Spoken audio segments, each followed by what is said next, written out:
try this again. There's no visual because it's nighttime and I'm in my tent and there's nothing to see anyway. But I was listening to the song Red in Two by Tool, and it reminded me of this thing that was in the Book of Enoch about the fallen angels. Primarily, there was 200 that Enoch mentioned that were that agreed to took an oath to share basically the blame for the thing that they knew that they shouldn't do that they went and did, which I'm guessing you can probably guess what that is by now. And when they came down from wherever they came down from, the heavens, the sky, they broke the firmament. That is what was always known as the Great Rift, which is in modern days now called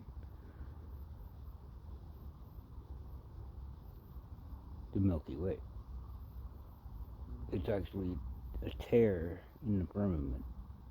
And now when you look at the Milky Way, they describe it as this thing, but that's not actually what you're seeing. You're seeing the abundance of stars that exist beyond the firmament that, probably blocks out a view of whatever is beyond the firmament, which is actually probably more than we can even imagine, even compared to what they feed us as the nonsense that they claim it is.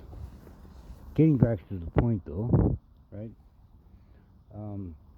These fallen angels, because of their curse that they were received from God as the punishment for their actions, delivered by Enoch, was that they were going to be bound to hell for eternity, that it was created for them as punishment, and that there would be no mercy and they would not receive forgiveness, and there would be no salvation extended to them. So really a harsh message to have for the old man to have to give to them. I'm guessing he was an older man by then, but I don't know, they were in the early hundreds and they lived to be half 1,000 years old or something. But back to the point again, right?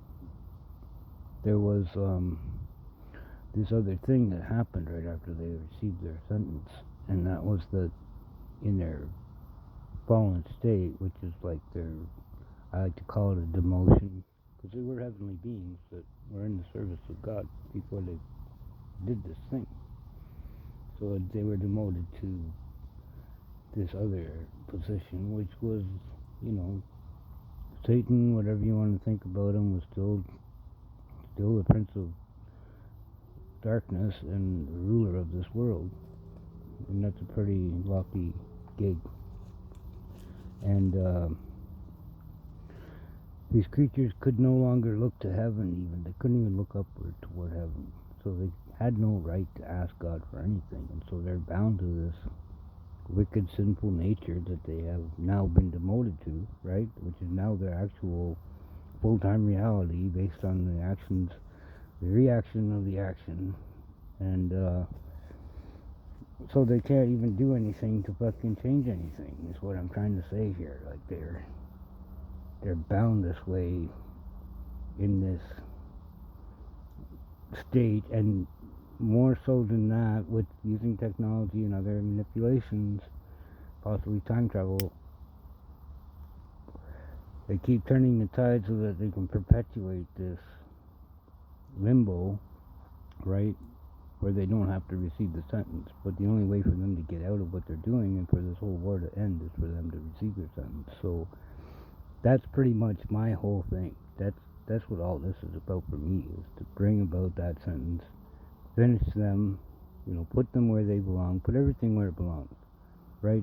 And get rid of what doesn't work and fix what does and create what we need to get into the future together without all that nonsense, because it's great and everything, but we don't need it, right? Like, we can just finish it. So praise the Lord. Hopefully he can let us see that in our lifetime. I would like to see nothing else, and if if there's any joy right now that I can experience, the joy at that time will be exceeding. So blessings, everyone. Something to think about.